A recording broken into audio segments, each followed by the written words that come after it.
Hola a todos. Hoy vamos a charlar sobre nuestras experiencias de viaje en español, una habilidad clave para quienes están en nivel B2. Practicaremos el pretérito perfecto compuesto, frases condicionales para planificar, y diferentes formas de expresar nuestras preferencias.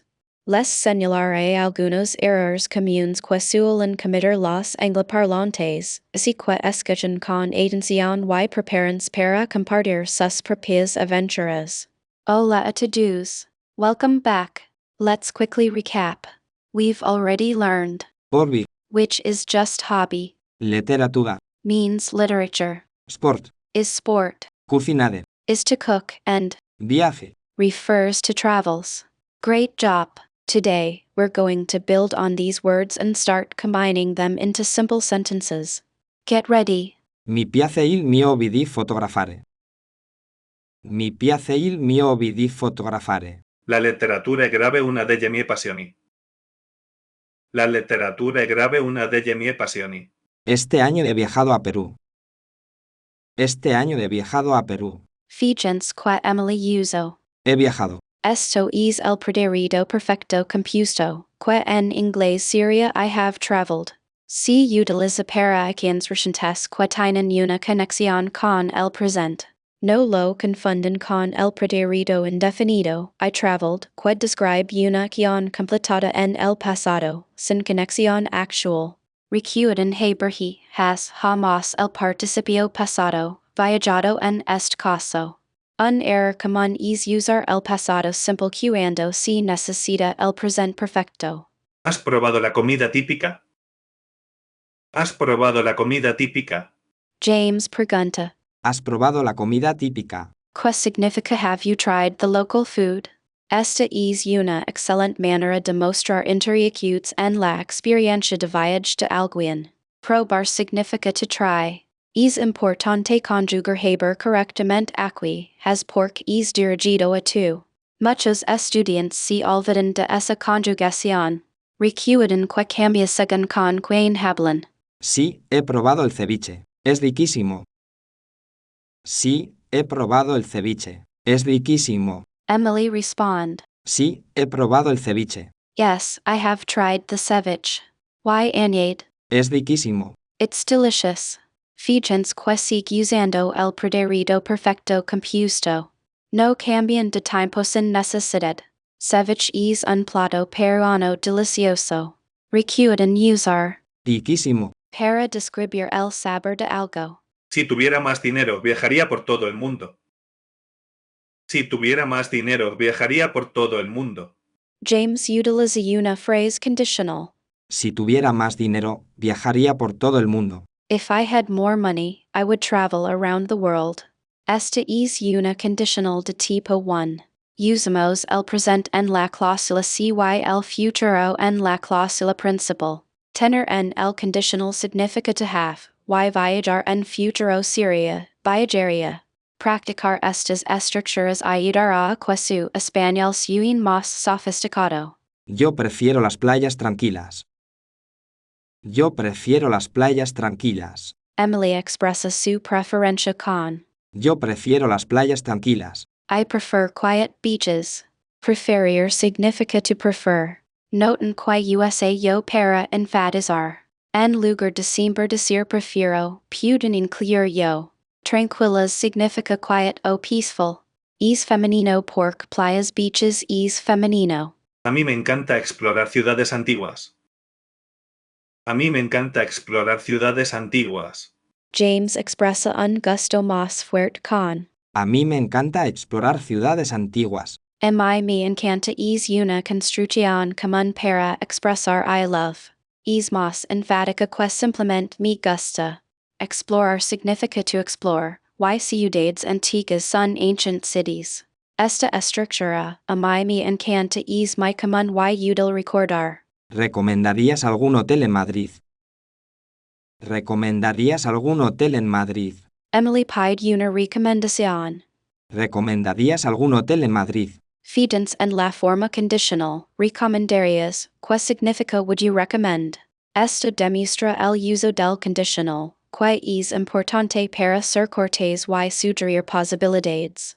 Algún significa ni o some y hotel es hotel. Sí, he estado en el Hotel Ritz. Es muy elegante. Sí, he estado en el Hotel Ritz. Es muy elegante. James compart su experiencia. Sí, he estado en el Hotel Ritz. Yes, I have been to the Ritz Hotel. Noten el uso del pasado perfecto otra vez. Luego USA muy elegante, very elegant, para describir el hotel. My si USA con frecuencia, así que intenten emplear sinónimos como extremadamente o sumamente para variar. Si tuviera la oportunidad, iría a la Patagonia. Si tuviera la oportunidad, iría a la Patagonia. Emily expresa un plan de viaje hipotético. Si tuviera la oportunidad, iría a la Patagonia. De nuevo, es una phrase conditional. If I had the opportunity, I would go to Patagonia. La Patagonia es una región en Sudamérica. Esto demuestra la capacidad de expresar deseos y sueños sobre los viajes. ¿Qué tipo de aventura te gustaría vivir?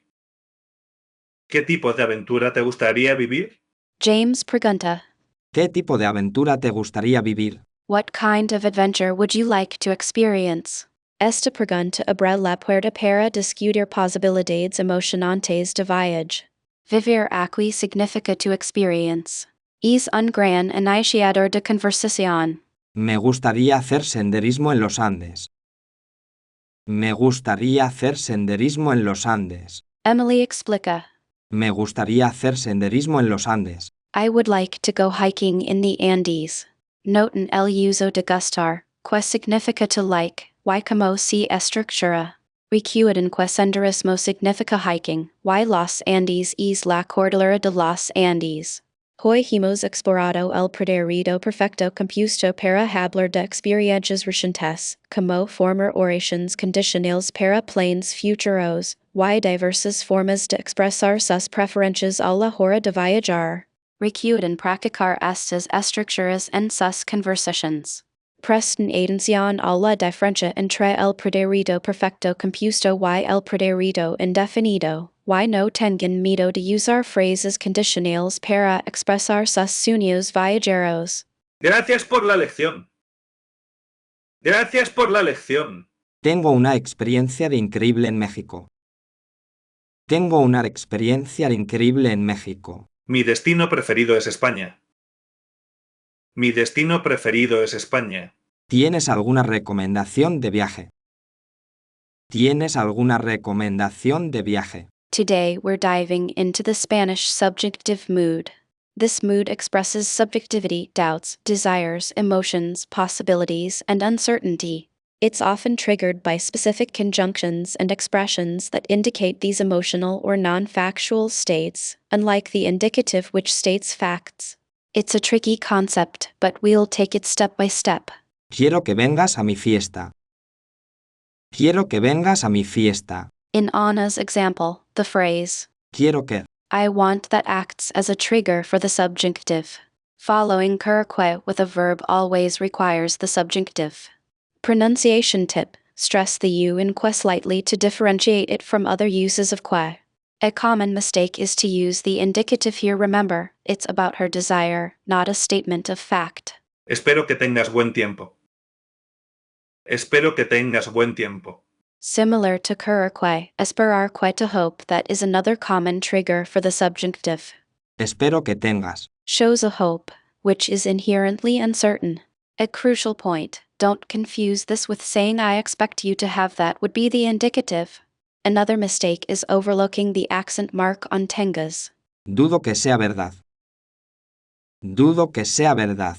When you use dudar que to doubt that, the subjunctive is essential.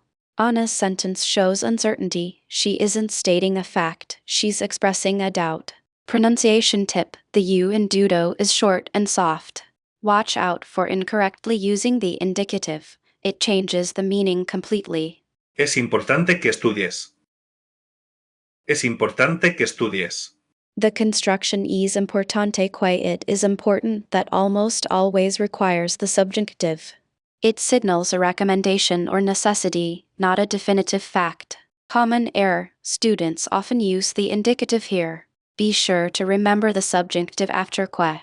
No creo que sea fácil. No creo que sea fácil. Similar to dudar que, no creer que I don't believe that triggers the subjunctive. Anna is expressing a doubt about the ease of something. Be mindful that this structure requires the subjunctive after que. A common confusion is with creo que, which uses the indicative. Te sugiero que visites Madrid. Te sugiero que visites Madrid. When offering a suggestion with sugerir que to suggest that, the subjunctive follows. Benito's recommendation calls for the subjunctive form of visitor. A trap to avoid is using the indicative. Ensure the subjunctive is present to convey the suggestion effectively. Pronounce sugerir carefully, emphasizing the G sound. Quizás vaya al cine. Quizás vaya al cine. With quizás maybe, the subjunctive is optional. Anna is expressing a possibility, which inherently involves uncertainty. While the subjunctive vea is correct, using the indicative voi is also grammatically acceptable in this instance. However, the subjunctive adds a nuance of uncertainty. Es necesario que te vayas. Es necesario que te vayas. Okay, everyone, fantastic work today. We covered a lot of ground, from recent past actions to conditional sentences and expressing strong likes. Let's test your understanding with a quick quiz. First question: what tense is used to describe recent experiences with a connection to the present? The correct answer is Pretérito perfecto compuesto. exclamation. It's used for actions that happened recently and still have relevance to the present. Alright, next quiz question. Ready? How do you form conditional sentences in Spanish for expressing possible future actions? And the answer is Si presente futuro simple. this structure allows you to express what could happen under certain conditions. Intenta describir tu último viaje usando los verbos que aprendimos. Comparte tu descripción en los comentarios. Intenta describir tu último viaje usando los verbos que aprendimos. Comparte tu descripción en los comentarios.